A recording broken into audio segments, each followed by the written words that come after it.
Hertie Summit 2025. Dr. Asif Butt. Social mobility in the labour market. Can everyone make it to the top? Dr. Asif Butt conducts research on equal opportunities and access to elite professions at the London School of Economics, LSE. He leads the largest academic study to date on lawyers in Germany and advises leading commercial law firms on HR issues. Please welcome Asif.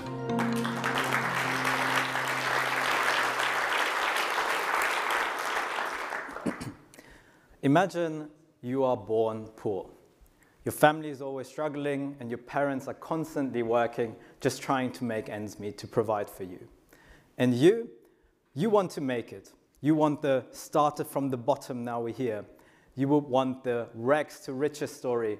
You would want the from Tellerwäscher zum Millionär. But how far can you actually make it? How likely is someone from a working class background to end up at the top position in society? You know, when we think about social mobility, we have to understand that society is a hierarchical structure.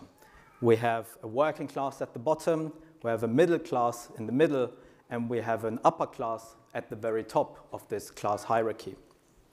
When we talk about social mobility, we want to understand whether there's movement between these social classes. How likely is someone from the upper echelons of society to end up in the working class? That's downward mobility.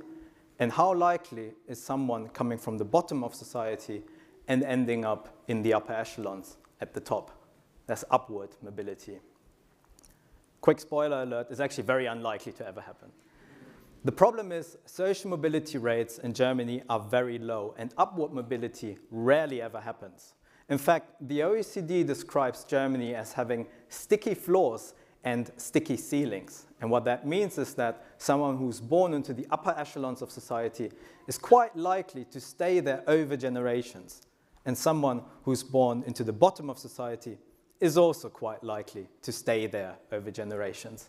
In fact, it would take someone who's born into the bottom 10% of the income distribution 6 generations only to reach national average income. 6 generations, that's 180 years. You see, this is not some fluffy social problem. I think this is a structural problem and a political one, and we need to do something about it. Well, what can we do about it? I've brought along 3 recommendations that I'd like to share with you. My first recommendation goes out to the policymakers, and I know there are quite a few of them in this room today as well. You know, my research is on equal opportunity in the labor market, but before we can talk about the labor market, we have to consider what happens before that. And I've found 5 different stages in which we pre-select children. The first one is growing up at home. You know, we all grow up in different families, in different areas, in different postcodes, and with different opportunities. The second selection mechanism is where you go to nursery school. The third one is where you go to primary school. The fourth one is where you go to secondary school. And the fifth one is whether you decide to go for vocational training or for university education. Now, each of these 5 steps serve as selection mechanisms before people ever enter the labor market. My second recommendation goes to the academics. I think we academics have to change the discourse. And the discourse around social mobility is kind of binary. We always understand social mobility as people either coming from an academic family or coming from a non-academic family. But that doesn't really do justice to the complex concept of social class. You know, social class is structured around 3 different types of capital. There's economic capital, the financial resources you have at your disposal, your income and the wealth. Secondly, there's cultural capital. That's the level of education you attain or maybe that you're surrounded with. And the third type of capital is social capital. That's your networks and connections that can help you shape your opportunities.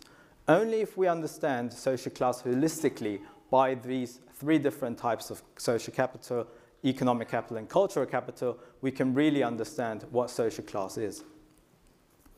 My third recommendation goes out to businesses.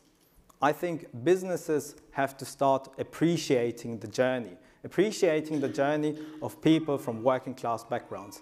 You know, someone who comes from an unprivileged background and applies at top elite jobs brings a skill set that you can't really find on a CV.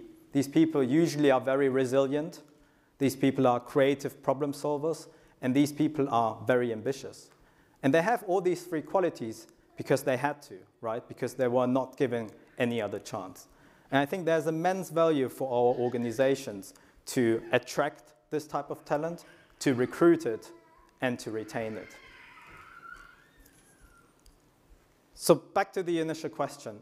Can everyone really make it to the top? Can we have the starter from the bottom? Can we have the rags to riches? Can we have the Tellerwäscher zum Millionär? Don't think so, not yet. But what we can do now is to level the playing field. If we start to understand that there are a lot of pre-selection mechanisms in our educational system, if we start to understand that social class is not just a binary thing, but a complex interplay of different forms of capital, and if we start to appreciate the journeys, the obstacles that unprivileged individuals had to overcome to end up where they are now.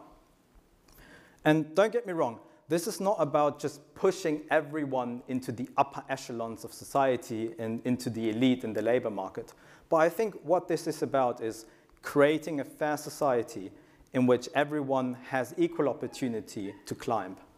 Thank you.